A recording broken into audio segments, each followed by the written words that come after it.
Hi, I'm Crystal, and today I'm here with a holiday folio. So I think this is a good low-cost way to build a little memory book. Just a few pages, good way to save some of your holiday ephemera and cards and photos and maybe Christmas cards and letters you receive. This is made from absolute junk and a little bit of scrapbook paper for decoration. Very easy to do, and we are going to walk through the very easy steps involved. Now you may look at this, particularly when we get to some of the interior work and see some very complicated architecture and think that this looks like a lot of work, but I'm here to tell you that we are going to leverage some junk mail to make this fold-out portion in particular. So I did this little mini word book recently. That was a lot of fun. I'm going to include it in my holiday folio. But here's this complicated architecture. So we've got this flip out piece, and I've got a tag on each flip out piece so you can see that it's a lift out, but that is actually very easy to do with junk mail. So I think it makes an attractive folio. You've got room for just a few little holiday photos and memories right there. So the base for this folio is actually a piece of brown paper, and I'm using a paper bag in which an Amazon package came, and the complicated flip out is actually a travel brochure that came in the mail for a $12,000 cruise that I'm not going to take. So you could do this, I think, with a grocery bag as well, but this Amazon bag, I've ripped off the stickers that came on the bag, and I'm just going to trim down the sides where you've got some adhesive holding the bag shut, and the end, and this little piece where I've accidentally ripped a hole from taking the sticker off. So I'm going to start by just roughly trimming the bag down to a 12-inch length because that will fit into my paper trimmer. Just with scissors, just trimming off those sides that are glued shut. I'm keeping the closed end of the bag because that's where my hinge is for my folio.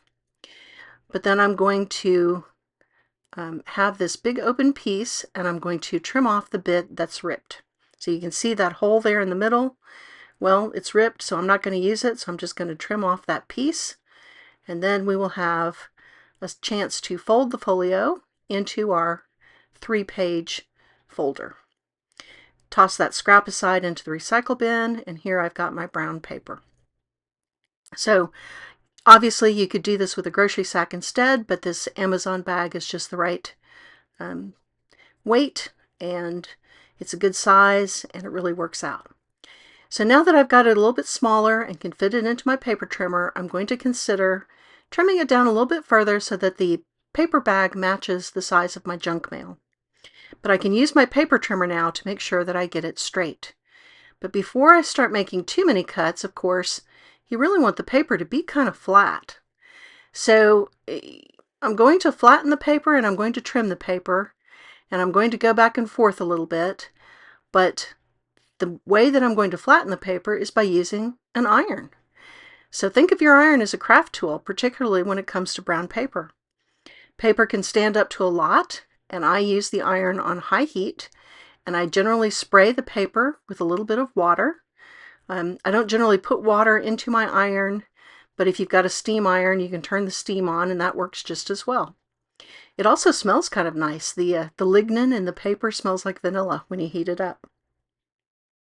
So once I've got it nice and flat, take it to the paper trimmer and trim it up nice and straight. Here you can see my 3 leaves of the folio, as well as the spot where I'm going to put my travel brochure. So once I've got all that lined up, trimmed down, from here it's really decoration. So the decoration for my folio was 6 pieces of 12 by 12 scrapbook paper.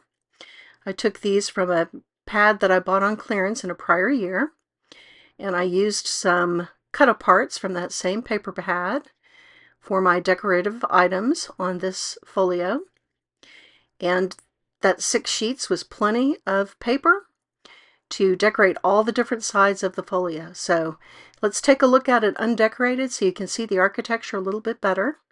I did glue the ribbon on under the scrapbook paper on the front and back cover so that it's concealed, But once I've got the scrapbook paper onto that travel brochure and onto that brown paper bag, you really cannot tell what the base is, and yet it's very economical.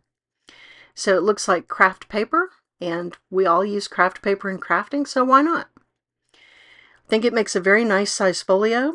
Mine ended up being, I guess, about 10 inches wide by about 9 inches tall, and there are my cut aparts for the decoration.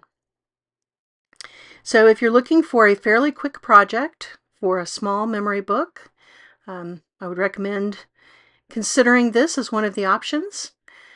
Some of my decoration there, some pre-made tags left over from a prior Christmas, and a Christmas card front from a prior year's Christmas card.